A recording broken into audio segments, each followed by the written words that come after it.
This morning's meditation is in honor of National Coming Out Day, coming up on October 11th.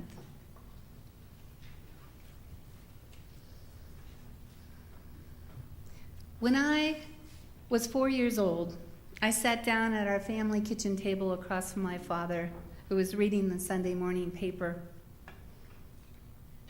"Dad, I have something to tell you." He lowered his paper just enough to see my smiling face. I knew what I was about to declare was big, but I didn't know how big. I just knew it was big. It was big enough I needed to tell my dad. Now, you see, it's important you understand who my dad is.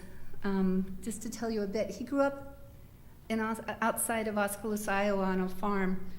And it is truly as much farm country as you can possibly imagine. Dad was patiently looking at me. I said, "Dad, when I grow up, I'm going to marry a woman." That's it. That's all I said. My dad looked at me very intently. I watched his facial expression as it transformed like a blank sand tray into some type of complicated artistic design. It looked past my eyes, he looked past my eyes, and as though he was looking right into me.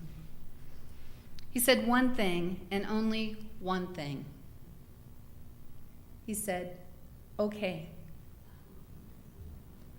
Then he raised his paper and went back to reading the book.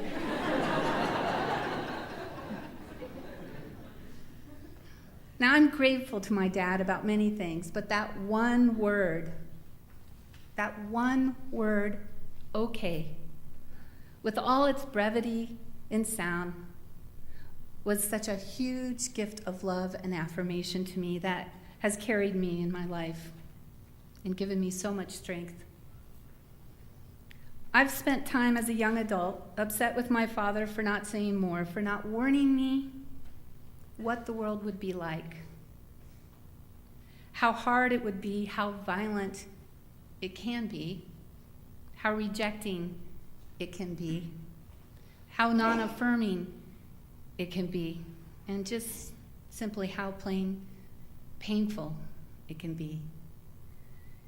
Instead, he said one word of affirmation describing my inherent worth, my goodness, my dignity. This word was spoken, it wasn't just sound vibrations rattling through the air between us, dissipating into nothingness.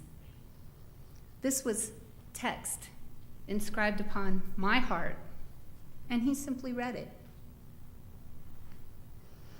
Knowing all that he knew about what my declaration implied, all the hardships I would probably endure simply because our world is infected with the disease of homophobia and heterosexism, he responded by reading, "Okay," emblazoned upon my heart, and he just simply spoke it out loud. This affirmation of my spirit has carried me through many painful events in my life.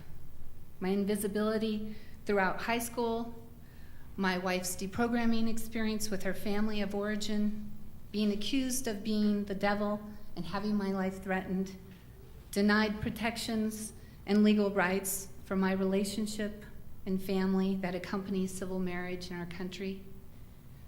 I can go on, but sadly, I'm not alone.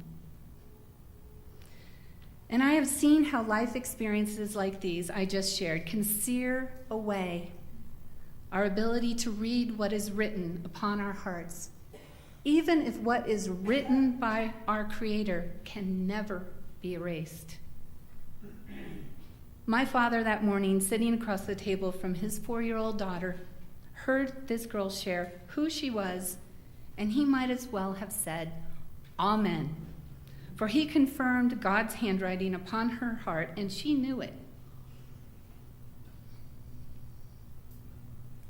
for this day and for all our days to come.